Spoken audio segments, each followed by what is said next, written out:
Hey guys, Danny Johnson here, and today we're putting a new clutch in this 04 Cobra. So we're going to do a factory clutch, a new pilot bearing, a new throwout bearing, a new retainer sleeve.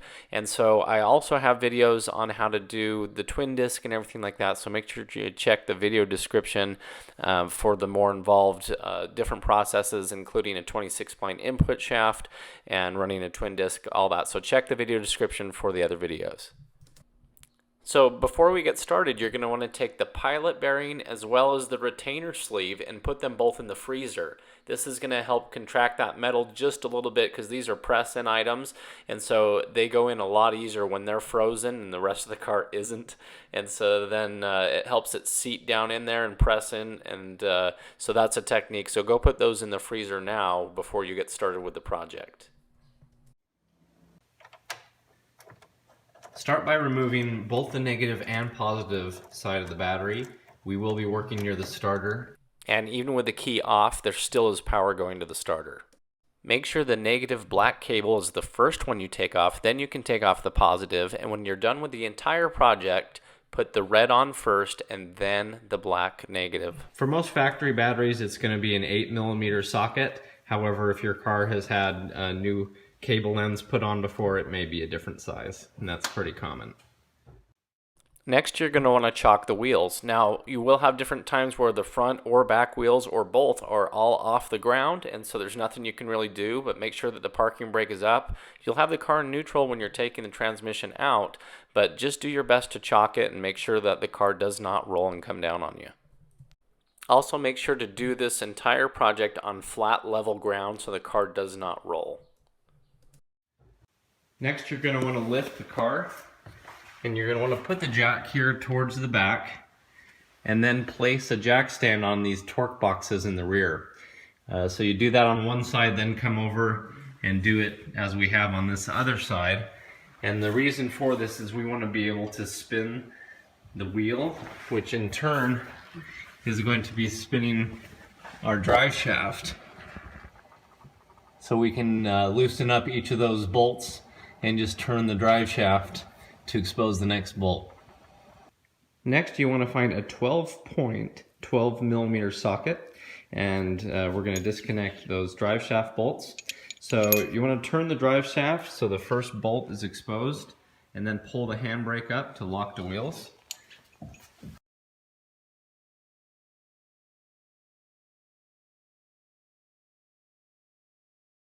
Next, come in the car and put the handbrake back down. That'll allow you to spin the wheels, thus turning the drive shaft. So spin the drive shaft to expose the next bolt.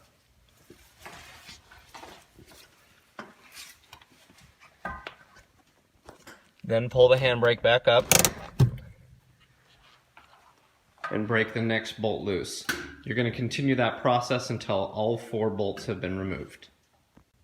So when you're removing the drive shaft bolts, you can leave 1 or 2 of them in for now, because otherwise when you're taking this off, it's going to be hanging on your mid pipe until you can get the mid pipe out of the way. So it's okay just to leave a bolt or 2 in and leave it attached for now.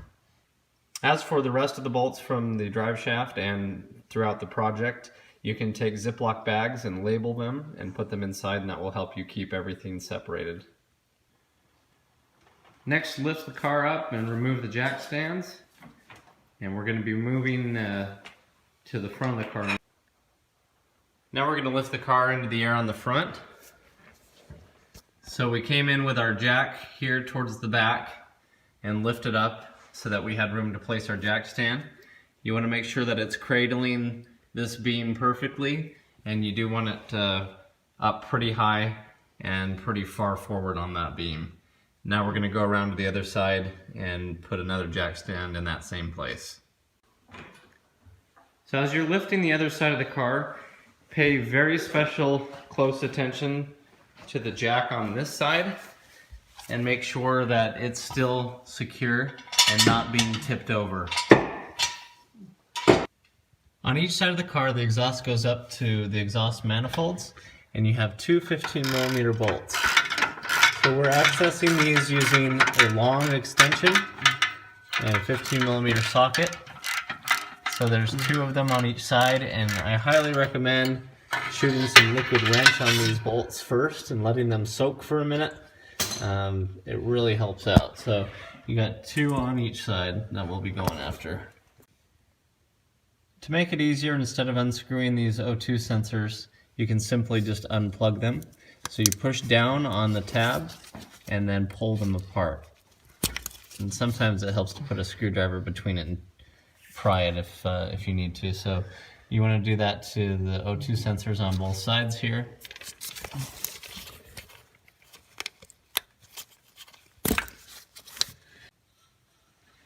Okay, we're going to go ahead and remove the dust shield here. And so it's just a 3/8 inch socket, one little bolt here on the back, and by removing this we'll have better access to our O2 sensor, which are up here. We're going to use a 7/8 inch wrench to break it loose and unscrew it, since it's pretty hard to reach that connector at the top. So we went ahead and broke this O2 sensor loose with a 7/8 inch wrench, and now we're just spinning it to unscrew it. If you're careful not to bind the wires too much, you can just unscrew it and it will come out. Okay, so there it is, hanging there now. We'll just do the same thing on the other side. Okay, go ahead and break the passenger side O2 sensor loose up on the front. Once you get it loose, you can unspin that one by hand.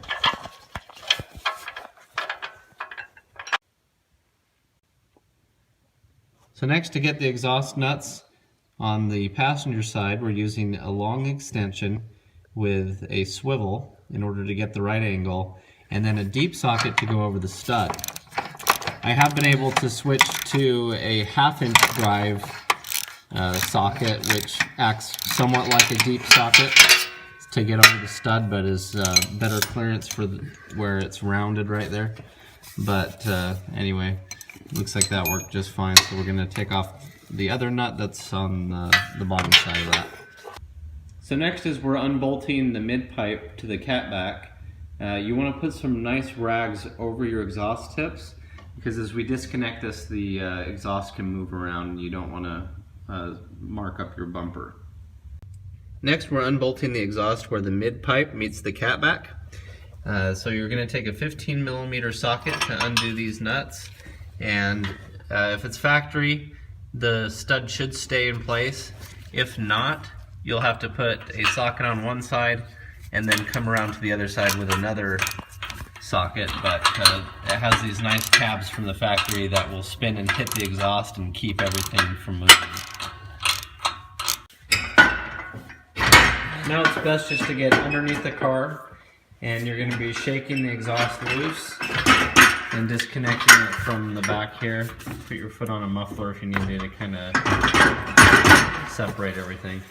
But it might take some shaking, but you're just going to basically drop it straight down. So now you'll just drop this down out of the way. You might have to shake it around, and then you can just work your way back and slide yourself out from underneath the car with it. Next, we're removing the starter, which is connected to the front of the transmission here, and it has 3 bolts. There's one here, there's one here, and then there's one that's somewhat out of sight, and as you see, we have our wrench on it. It's just up a little bit higher. And that one everyone always complains about getting out, but as you can see, if the exhaust has been removed, you have a little bit more clearance. If you're using a 1/4 inch drive, you should be able to get on it and remove that 3rd bolt with no problems. And we're just taking these 3 13mm bolts out. Okay, so with all 3 bolts removed, you can now slide the starter away and simply just set it down, resting on the K-member here. Just make sure it doesn't fall and hit you in the head. Next, we're taking our 15mm socket and removing this front cross member bar. It also has the locking tabs here on the front, so you should be able just to loosen it, and those tabs will hit against the frame, and just be able to take it off that way.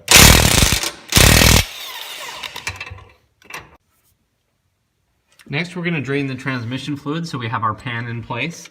And right here on the side of the transmission where it says drain, there's a drain plug that we're going to remove. And we're just going to let all the transmission fluid drain out into the pan. So for this you're just using the head of the 3/8 inch drive. And so just remove that drain plug. And it's going to shoot out towards you, and then as it slows down, the flow is going to walk its way back that way, so you want to follow it with the pan. Okay, when it's pretty well drained out, go ahead and put the drain plug back in. It just screws right back in. You want to get this drain plug snug, but you don't want to force it on too much. It can force its way into the transmission and it'll just keep going, so just get it nice and snug. Wherever possible, I like to put the nuts back onto studs so that you don't lose them, and it's easier to keep track of where everything goes that way. Now we're going to finish removing the drive shaft, so you want to come in with a marker and just mark up the relationship from the flange to the actual drive shaft. Also, to get the drive shaft separated, sometimes you have to get a screwdriver and just put it in right about there and pound it to separate it, because it can be pretty tight. So go ahead and pull the drive shaft away. So with the drive shaft removed from the back, you can now pull the drive shaft straight out from the transmission. And you still might lose a little bit of fluid there, so we've put down some cardboard, and you can put your catch pan under there if you'd like. Now we're going to remove the shifter. So you're going to go ahead and unscrew the shift knob by turning it counterclockwise. Next you're going to slightly pull that boot over the top of that jam nut if you have one there. And you want to reach in and pull this lower bezel straight out. You want to be careful of these plastic clips on these. So if you can just get your fingers in behind it and pull straight out towards you, then it will start to come out. Then you want to disconnect the cigarette lighter. Next we're using an 8mm socket in order to take off these 4 bolts that are going around the bezel. You want to be careful not to whack up your interior as you're taking these out. With those 4 bolts out of the way, you can remove this bezel. Normally the rubber boot's still connected to it. We've just modified it to go around this short throw shifter. Okay, so we're removing the 4 13mm bolts that are holding the shifter to the transmission.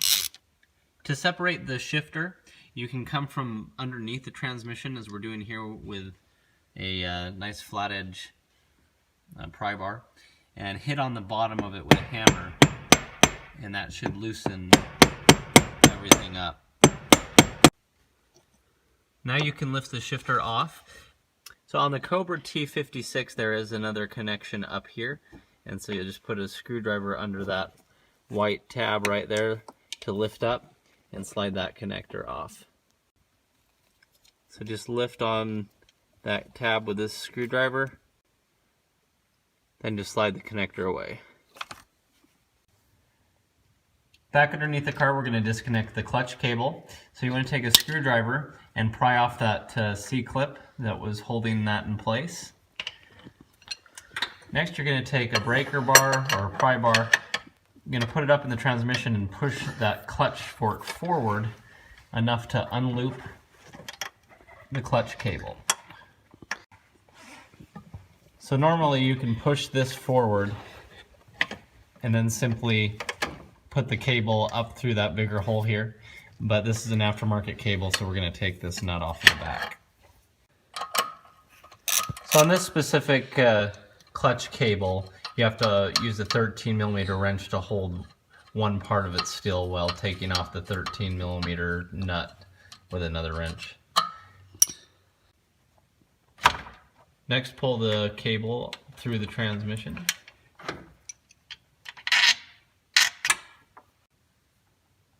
Next, you want to come in and remove these harnesses by pushing straight up with a screwdriver, and it's kind of a Christmas tree type pin.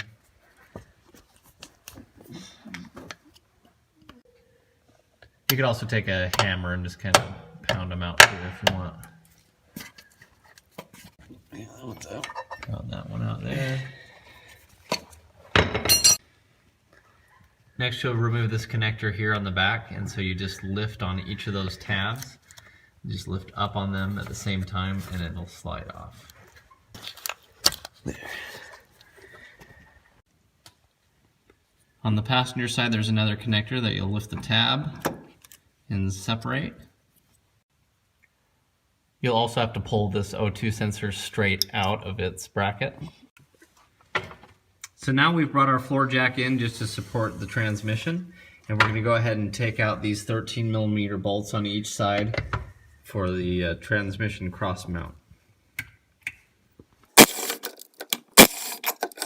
With these bolts removed for the transmission cross mount, we can now lower the transmission, and it's going to help us access the bolts in the front a little bit better. Next, we're going to be taking out the transmission bolts. Now, on the Cobra T56, you can leave the bell housing on and take out the bolts right here to separate it and take only this section off. If you're doing this on a regular Mustang, I do have another video on that. But basically you just have to go through and find all the transmission bolts that are going up and around, and there's some that are very high up in the very top of the transmission that you'll need some extensions and swivels to get to. As far as the Cobra, we're just going to be taking these ones out for now. And there is a bolt at the top, which is referred to as the B bolt, because it's really hard to get off. And it has a vent tube going through there from the transmission, and that vent tube has a bracket on it, and it's bolted up to one of these top bolts. So that's why it's kind of hard to get in behind this vent tube and onto that bolt. But as we've dropped the rear of the transmission down, we have a little more room to get there. So now we're removing these 15mm bolts, and we're starting with the B bolt at the very top. And so we're going around that vent tube, if you can see this, by using a very long extension. And that extension is running the whole length of the transmission. And then back here is where we can actually break it loose with a breaker bar. So you're going to want to take off the top transmission bolts in that way, and then move down and remove these other ones. So just make sure that you have your transmission jack or floor jack supporting the back of it here. Okay, so we've gone in and removed most of the transmission bolts, the top ones and the bottom ones. We've left the side ones in for now. Those are the last ones that we'll be taking out. We also do have a transmission jack here, so we moved the floor jack out and moved this one in. It's just going to cradle the transmission a little bit better. If you don't have one of these, you can use a floor jack, and my other video shows how to do that, but basically you just want to support it. And now we'll go after those last few bolts. Once those are out, we're just going to take the whole transmission and move it away from the car. And as soon as that input shaft from the transmission comes out of the pilot bearing, out of the clutch, and clears everything, then we can drop the transmission down. If you do have a transmission jack, you'll run this chain up over the top and secure it that way. But the transmission doesn't have any more bolts in it now, so we'll pull it straight back away and then lower it down.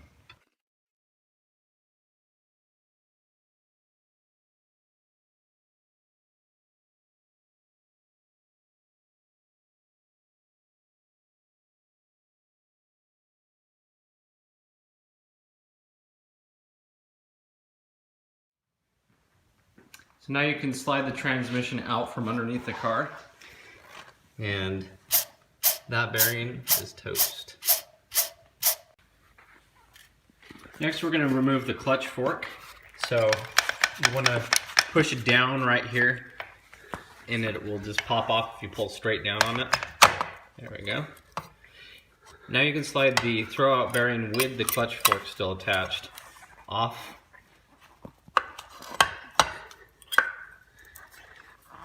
Might be a little bit stubborn since this is definitely a bad bearing. Now it's a good idea to do a new retainer sleeve as well, and so if you are doing that, you want to go put it in the freezer and get it really cold. It's going to help it drop down into place because this is a press-in item, so you freeze this one, it drops in a little bit easier for you, so make sure you go do that now. We'll be using a 15mm socket to get these cover bolts off, and so there are 11 of them. And their factory spec is 26 to 30 foot-pounds on install, but we're going to be taking this first section here of the cover. That's where it's going to separate. So you want the transmission elevated behind it so it can come off freely. And so we're going to go ahead and remove these. So with these 11 bolts out of the way, you can clean the Loctite and everything off of them too once they're off. Now we're going to have somebody else, this is Justin SVT helping me, he's going to hold that input shaft in place. We'll give it a few light taps here with a mallet. Also, there is a pry spot on this, but remember we're dealing with aluminum, so be very careful. So you can get a pry bar in here and just give it a little bit of a nudge. So we're going to go ahead and separate this slightly here. And as it starts to come apart, again, hold that input shaft in place. And you can even do this with the transmission vertical. I think that's how they intend for it, but as long as you have it elevated at an angle, will probably be okay. Up here at the top you have your guide pins, so just look at those and make sure that they're still going where they should. Now if you're not changing the input shaft, you don't want it to fall out. I'm going to take it out here to show you why. If you look, there is a blocker ring here, and so you wouldn't want that to come out. If this comes out, there's a snap ring in there, and you don't want those to come out. If that snap ring comes out, everything can come apart. So just make sure that you keep that input shaft in place unless you are putting a 26 spline input shaft in. And again, check the video description. I have a full video on that full process, but we're doing a stock replacement here. Now we'll take the race out of the front cover. Now to pull the race out of the front cover, it's best to pull this out evenly. It can get wedged because of the tight clearance, so pull that out, and underneath the race, we're dealing with the front cover here, this is where you'll find the factory shim. So we're going to go ahead and pull this one out, and if we're not changing the input shaft, we'll just reuse that same shim.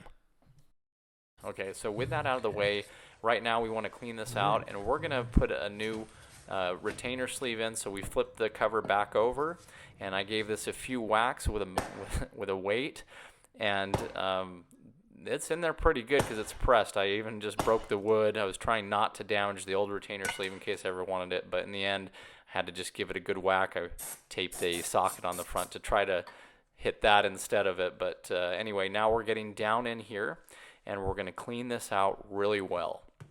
So once this is clean, and you'll notice the counter shaft is the same. There's a race, and it's going to have a shim under it too, and we're not going to be messing with that one. So we're going to take our 1 3/4 socket here, and now we got our retainer sleeve out of the refrigerator, out of the freezer, and we're going to drop this one right down in. Make sure you have your O-ring. This one actually did not come with an O-ring. I was quite disappointed that they sent it without an O-ring. I had to get one from Ford.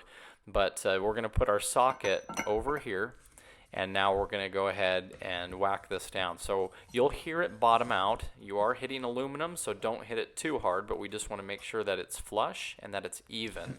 And so this looks really good.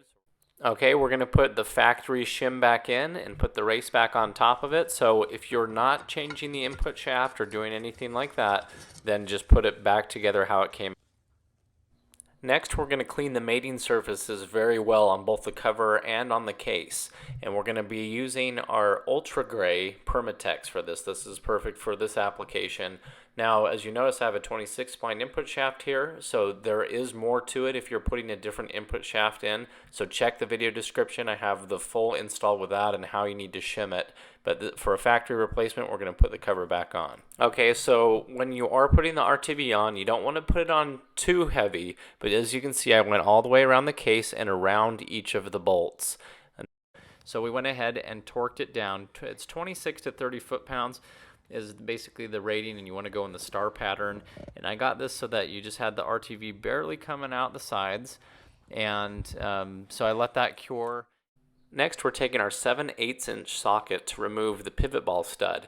You can use an open-end wrench as well, but the one on the 0304 Cobra is actually quite a bit shorter than the other modular ones that you'll find on the other Mustangs.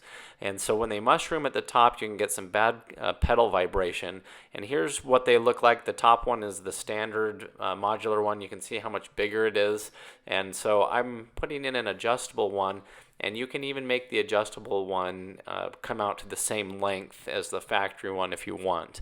But just make sure you get a new one that's going to fit for the T56. You can put it in as far as you need to, and then put that jam nut down and tighten it down until it's the right length that you want. So we took measurements here. As you can see, if you put the adjustable pivot ball stud all the way in, it comes in a little bit shorter than the factory one, so you're going to want to move it back out.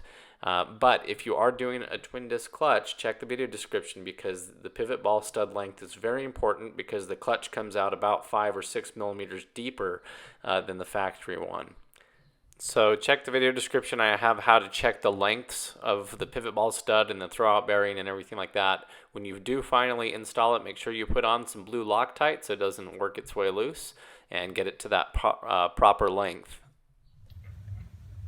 Okay, so now we're back underneath the Cobra. We're going to go ahead and take off the rest of this bell housing. So it's just these bolts that are going around, and it's a lot easier to get to them now with the rest of that transmission out of the way. So in the front of the transmission, you have two 13mm bolts that hold the dust cover on. So you can go ahead and remove those. Okay, so with the dust shield bolts out of the front and all of the bolts around the bell housing out, we can remove it. The two bolts, not at the very top, but the next ones down, are the longer bolts, and then the rest of them are all the same size. Okay, go ahead and drop that down. So next you'll drop down the dust shield. As long as it's off of the dowels that are on the side, there's two dowel pins on each side, then that dust shield can just come right down. Now, in the front crank pulley of the car, you can put a 14mm hex and then a breaker bar to hold this in place. Then come back here and remove these 13mm bolts for the pressure plate, and the same when it's time to remove the flywheel bolts. Next, we're going to remove the pressure plate, and so to do that, you have 6 of these 13mm bolts. Be careful with this because it is heavy. It is sitting on here on little dowel pins, so it does stay on okay, but once you get those bolts off, it can fall down on you. So just be very careful about that. So now that all the bolts are out, you can use a screwdriver to pry this pressure plate away from the flywheel. Okay. So I just had one of these little pieces of the pilot bearing shoot out at me. So definitely time for a new pilot bearing.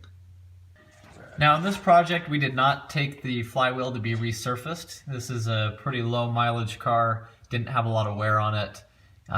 It is something that we still would recommend doing though, if you're going to be changing the clutch out.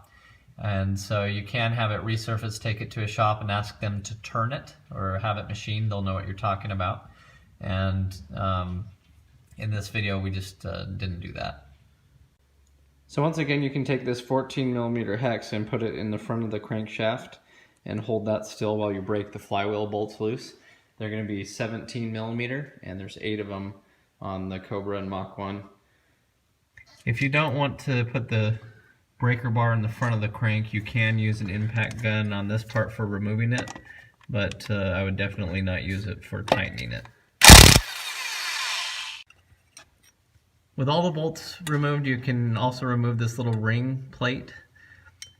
Now the flywheel will come off. It's only being held on by the dowel pins, so you want to be very careful.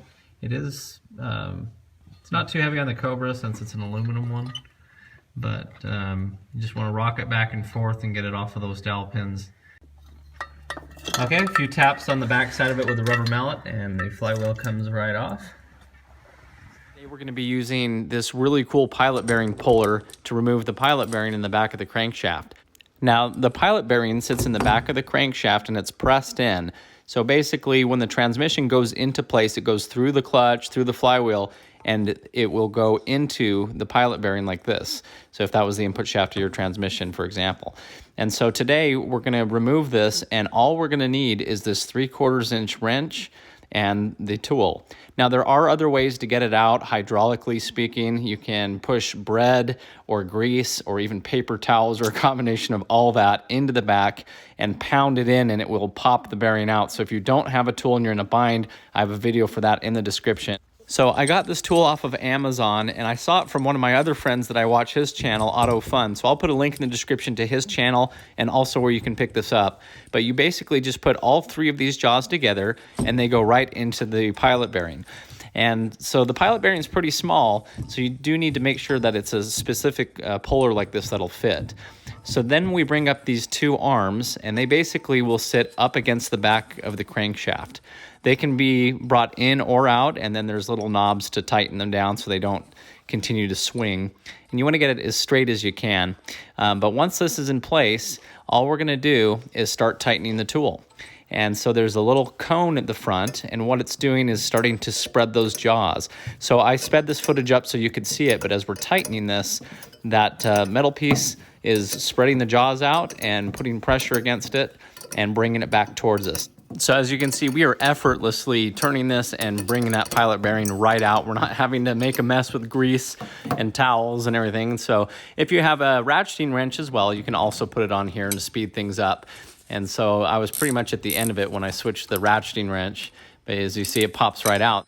So since you're grabbing the whatever it can, it's just going to pull the first part of the bearing out, and we're going to just loosen the tool back up, and then we're going to go back in and grab the rest of the bearing. So it's the same process just over again. And so we're just loosening the tool up. We're putting all 3 of these jaws right back inside. And as you can see, that silver cone there, we just start tightening it up and it starts pushing against those jaws. And so now we'll just do the same thing over again.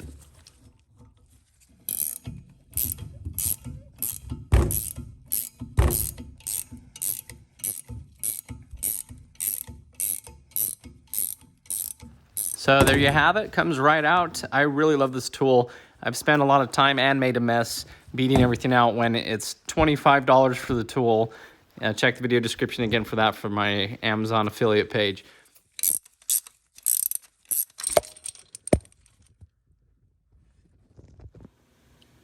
So here's our pilot bearing. I just took this out of the freezer. It's been in there for a while. It's frozen cold. That's going to help it slide in a little bit better. And to drive it in, we have this 26mm socket, and it fits perfectly on the edges of this. Because on this, you want to make sure you're putting pressure on this outer rim. You do not want to touch the actual bearing part of it right here. So a 26mm socket fits perfectly on this, so we're going to use that to drive it straight into the crankshaft. So you just want to line up that pilot bearing as square as you can and just tap it in gently in the beginning so that you know that it's going straight. You don't want it to go in at an angle and get all messed up. So go ahead and just drive it in.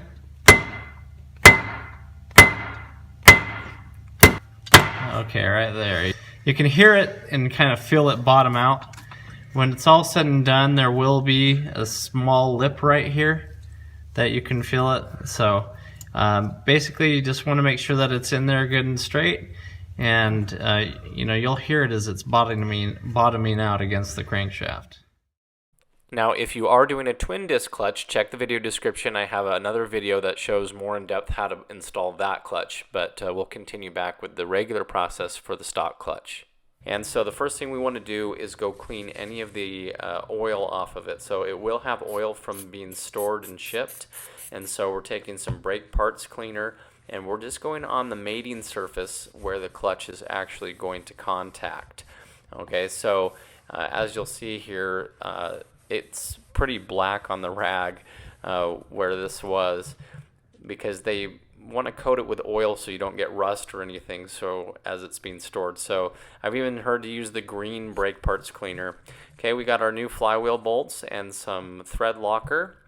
So we're going to go ahead and put the new flywheel up on here. Aluminum's really nice. I've dropped a steel one on my face before.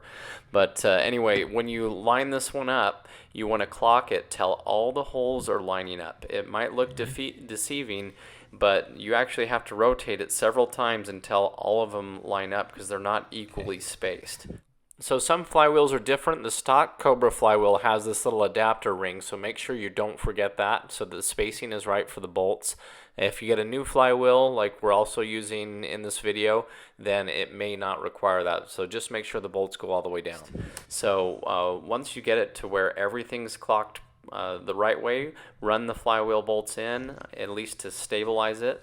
And they're still loose right now, and so what I'm doing is cleaning off any oil that's on our new hardware as well and putting a thin stripe of the blue Loctite. So now I'm putting them back in, and we're going to torque these down to 65 foot-pounds. So we're going to hold the crankshaft still. On the Terminator, it's a 14mm Allen that you actually have to put in the front of the crank, and so that's how we can hold the crankshaft still. If you have a regular GT or another Mustang, there'll be a bolt on the crankshaft there. So as you see, I'm holding the crankshaft while torquing this down. So we're doing our star pattern, every bolt across from itself, and 65 foot-pounds is the rating. So you can also put a dab of grease on the back side of the bolt head so that it doesn't scar up the aluminum as it bolts down. And I went through and I marked every one of these to make sure that it had been torqued.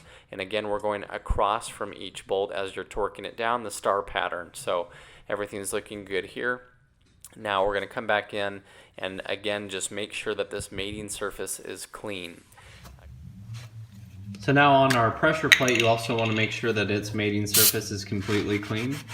And so we're using brake parts cleaner and cleaning that up. So when you're looking at your clutch disc, you'll notice it's completely flat on one side and it comes out right here on the other side. So this is the side that's facing outward. Sometimes it'll show flywheel side, and there's a sticker on it saying which side, but this one didn't even have that. So just remember the flat side goes flat against the flywheel. So we're gonna go ahead and lift this up here, and we're using our clutch alignment tool that came with the kit. And be careful with those because I've actually had them come before and it's been too big to even go into the pilot bearing. So we're using our alignment tool here. We're just pushing it flush in there. There we are. So you can see the alignment tool mimics the input shaft of the transmission. And so it has the splines on it, but you're pushing that in order to keep everything centered. So while holding the clutch disc in here like this, we lifted our pressure plate up. And you want to line it up just how it came off, where you have dowel pins right here that are coming through, and then the bolts will go back into the old holes. So you have 3 total dowel pins on the flywheel, and that's what we're using to have the pressure plate mount against the flywheel. Okay, we're just tightening these down to 24 foot-pounds using the star pattern crisscross. Not a lot of torque on those ones, but we did put Loctite on them as well.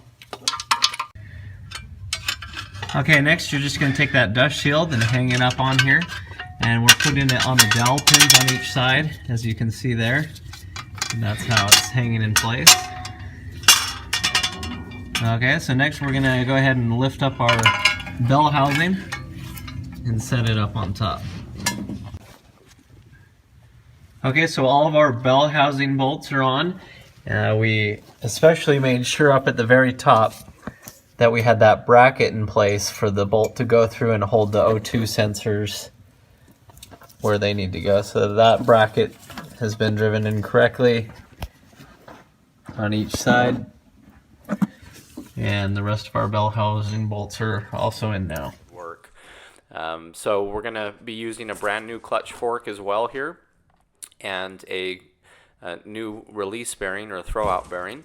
And so we'll install these, and we're going to be using some of this fully synthetic grease, and this has a dropping point of 500 degrees Fahrenheit. So this is a Ford spec compatible grease. And so here's our throwout bearing, and if you look at the front of it, the throwout bearing has this little teardrop shape to it, and so it comes to this point, and that point will be pointing downward on the clutch fork, and I'll show you where that is exactly here. But we're going to take some grease and just put it on the inside here. The bearing itself is pre and internally lubricated, so we don't have to worry about that. So on the clutch fork you have this flat area at the bottom of the clutch fork as it's headed down. So we're going to go ahead and have that point or teardrop pointing towards that. So to put the release bearing in, we're going to push down on each of these tabs with our thumbs to make sure that it goes into these grooves. And so, of course, make sure that the bearing is pointed away from you as you're doing this, and then you just slide the bearing up. And so as it clicks into place here, we're going to make sure that the orientation of this teardrop is pointed downward. So there it is. If you can see, it comes to the point right here. That's what's pointing down on the fork. Now the prongs on each side, just make sure that they are supporting this bearing. The bearing itself will slide up and down on those prongs as you put it onto the pivot ball and as it pivots. And you can also put some grease here, little dabs where it's going to be touching, and definitely on the inside, which we'll be putting it on the retainer sleeve as well to help with that. So on the retainer sleeve, that's the next part that we want to grease. So we're just greasing that up. The clutch fork does have some grease where the pivot ball stud goes, but we're going to add a little bit more. So we're going to slide our clutch fork on, and then we're going to make sure to grease the pivot ball stud as well. And so we're going to go ahead and just push this up, and it clicks into place. Alright, so underneath the car, you want to line up the splines on your input shaft as closely as you can to how the clutch is situated up there. And you're just going to line it up, lift the transmission, and basically just put the transmission up in there. It's good to have a jack nearby so that once this is up and in there, you can put a floor jack to support the bottom of the transmission while you go to tighten all the bolts. But it's a lot easier on these T56 transmissions because the bell housing's already on. So we'll just lift it up, line it in, and tighten the bolts down. Okay, so we have the transmission back up and in. We've reconnected all of our 15mm bolts going around the side, and also we're doing that top bolt that was difficult to get to. So just like the way we took it out, we have the extension running towards the back, and that's all on there nice and tight. If you have a problem with the transmission lining up when you're trying to get it in, you can move the crankshaft left and right if you have that 14mm hex, as we did, and that can help line up those splines. You just want to slide it back up in here and tighten all those bolts down. Okay, so then you want to go back through and put your harness back into its connector holes here, and you just want to plug in everything back to where it was. Got that reverse solenoid switch up here at the top that you can plug it in from inside the car or here, either way. And then this other one right here in the back. I don't know if you can see that, but you just want to plug these back in. So then over here on the passenger side, you have a few more connections to make.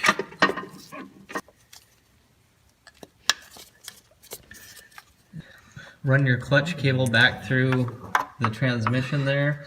Put on your C-clip to hold it in place. Make sure that you have your clutch cable going through your clutch fork. Okay, so with your clutch cable looped back through here and then locked into its place, we still have a jam nut here we're working with because this is an aftermarket one.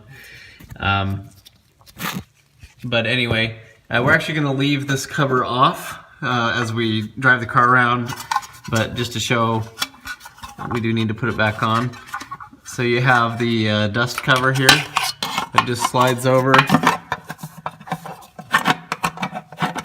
and it's going to go back into that little channel there. And at the top you have this 3/8 inch screw right here, and that just goes into the top there to hold this dust shield in place. But yeah, we're going to have it off as we're adjusting this and driving it around. Next, we're going to lift the transmission up and reconnect our transmission cross member bolts, 2 on each side. Alright, make sure that your transmission bolts are all tight here for that rear cross member. Next, we're going to lift the drive shaft into place. So with this, if you're trying to line it up to the rear wheels, you can remove this and twist it back and forth to get it lined up, but we're just going to be basically trying to line it up at the back wheels first. There we go. Okay, so our drive shaft is in right now, but we don't have it attached there at the back quite yet. We just have one bolt holding it in place. And what we're going to do next is put the exhaust back on. And once it's in place, then we'll lift the rear of the car in the air and put the drive shaft back on the same way we took it off. Okay, next we're putting the starter back in. It's pretty simple, it just slides right back into its housing, and put the bolts back in. Next, we're ready to lift the exhaust up into place. Just make sure your exhaust gasket is up in there. We've put a piece of electrical tape up in there to hold it in place, and should be good. So we'll lift this up in there and bolt everything down. So the front bolts are in and all connected. Now we're moving here to the back. Sometimes it helps to put a jack here to hold the mid-pipe up in order to get the cap back connected. Next, we're going to connect the rear O2 sensors. And so we're just plugging these back in.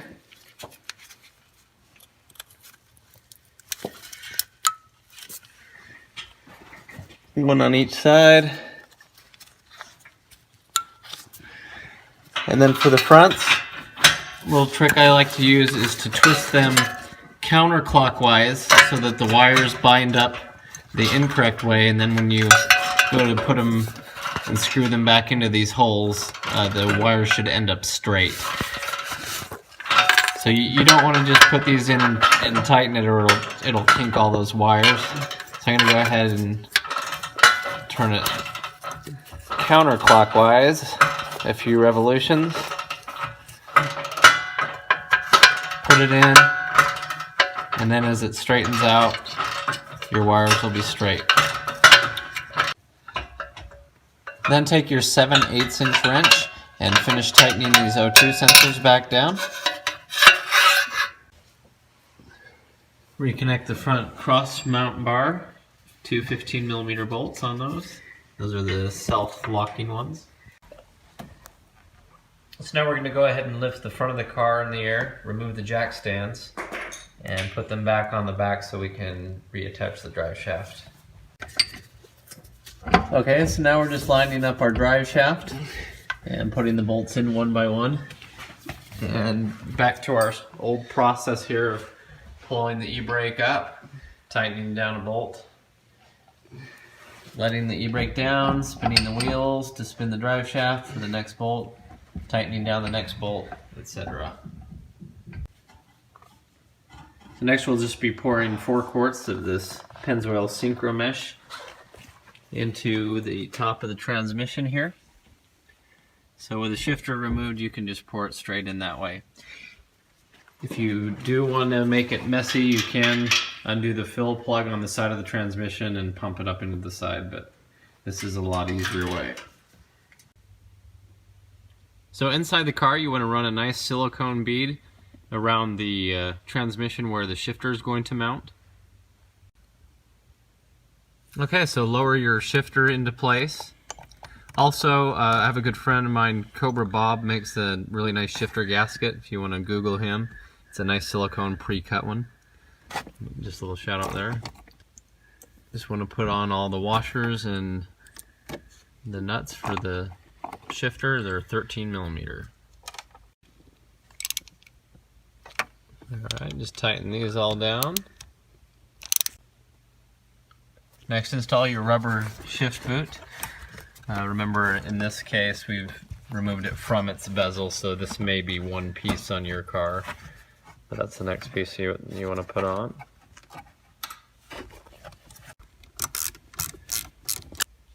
Install all 4 of your bolts here for this bezel, 8 millimeter.